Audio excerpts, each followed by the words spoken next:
নোলক বাবুর 2 দশকের যাত্রা। নোলক বাবুর দীর্ঘ 2 দশকের সংগ্রাম, সাফল্য ও সঙ্গীতযাত্রার বিস্তৃত একটি গল্প।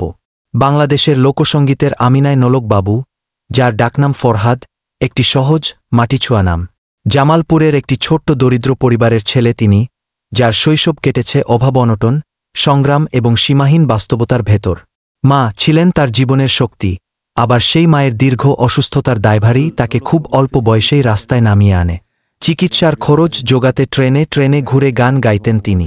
যাত্রীরা যখন ধূসর দিনের ক্লান্তি নিয়ে ছুটতেন গন্তব্যে, সেই ভিড়ের মাঝেই দাঁড়িয়ে নোলক বাবু নিজের কণ্ঠে ঢেলে দিতেন গ্রামের কথা, লোকজ অনুভব, নিজের ব্যথা, আবার সাধারণ মানুষের হাহাকার মেশানো আনন্দ। অনেকের কাছে সেটি ছিল ক্ষণিকের বিনোদন, কিন্তু ফরহাদের কাছে সেটাই ছিল জীবনধারণের একমাত্র ভরসা।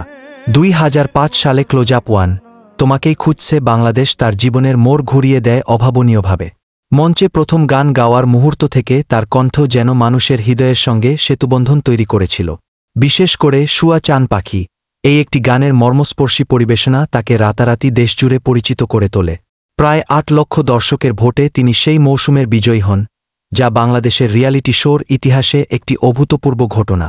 সেদিনের সেই জয় কেবল একটি ট্রফি বা পুরস্কারের জয় নয়, এটি ছিল একজন দরিদ্র তরুণের সংগ্রামজয়ী হাহাকারের প্রতিধ্বনি, যা হাজারো মানুষকে অনুপ্রাণিত করেছিল। কিন্তু খ্যাতি যেমন দেয় উজ্জ্বল আলো, তেমনি সামনে এনে দেয় কঠিন ছায়াও। রাতারাতি মানুষের ভালোবাসা, পরিচিত মুখ হয়ে ওঠা, অর্থনৈতিক অবস্থার নাটকীয় পরিবর্তন, সবকিছু মিলিয়ে জীবনযাপনের ধরন বদলে যায় খুবই দ্রুত। মানুষ যেমন তাকে ভালোবেসেছে, তেমনি অল্প সময়ের মধ্যেই তার আচরণ নিয়ে সমালোচনাও শুরু হয়। 2007 সালের মারামারির ঘটনা এবং পরবর্তী সময়ে 2013 সালের একজন বিমানবালার সাথে দুর্ব্যবহারের জটিলতা তাকে আইনি সমস্যার মুখে ফেলে দেয়। দীর্ঘ সময় তিনি মিডিয়া, গান, মঞ্চ সবকিছু থেকে দূরে সরে যান। অনেকের ধারণা করেছিলেন হয়তো তার ক্যারিয়ার এখানেই শেষ হয়ে গেল বুঝি। কিন্তু প্রকৃত শিল্পী কখনো থেমে যান না। নোলক বাবুও থামেননি। যখন মানুষের সামনে তিনি নেই, তখনও তার কণ্ঠে জন্ম নেয় আমার গায়ে যত দুঃখ সয়, যে আমার বুকে থাকে, এর মতো হৃদয় স্পর্শী গান। তার চাঁদের আলো অ্যালবামও তুলে ধরে তার গভীর শিল্পীসত্তা। লোকগানকে আধুনিক আবহে সাজিয়ে তিনি যে নতুন প্রজন্মের কাছেও লোকসঙ্গীতকে আকর্ষণীয় করে তুলেছেন, সেটি তাকে অন্যদের থেকে আলাদা করে তুলেছে। 2017 সাল নোলক বাবুর ক্যারিয়ারের পুনর্জন্ম হয়। বিরতি শেষে তিনি আবারও দ্বিচেতা পদক্ষেপে মঞ্চে ফিরে আসেন। তখনকার নতুন শ্রোতারা হয়তো তাকে পুরোপুরি চিনতেন না, কিন্তু তার গান, হৃদয়ের গভীর কথাগুলো আবারও শ্রোতাদের মুগ্ধ করে। বাংলায় ভালোবাসি তার নতুন ক্যারিয়ারের অন্যতম সফল গান হয়ে ওঠে। এই সময়ে তার গায়কিতে নতুন পরিণত ভাব, অভিজ্ঞতার ছাপ এবং জীবনের নানা কঠিন পথচলার ব্যথাসঙ্গীহিত গভীরতা স্পষ্ট হয়ে ওঠে। এবং আজ 2025 সালে তিনি এখনও একই রকম সক্রিয়, প্রাণবন্ত এবং সৃজনশীল। গাঁও গেরামের মাইয়া সহ নানা নতুন লোকগান শ্রোতাদের উপহার দিয়ে যাচ্ছেন।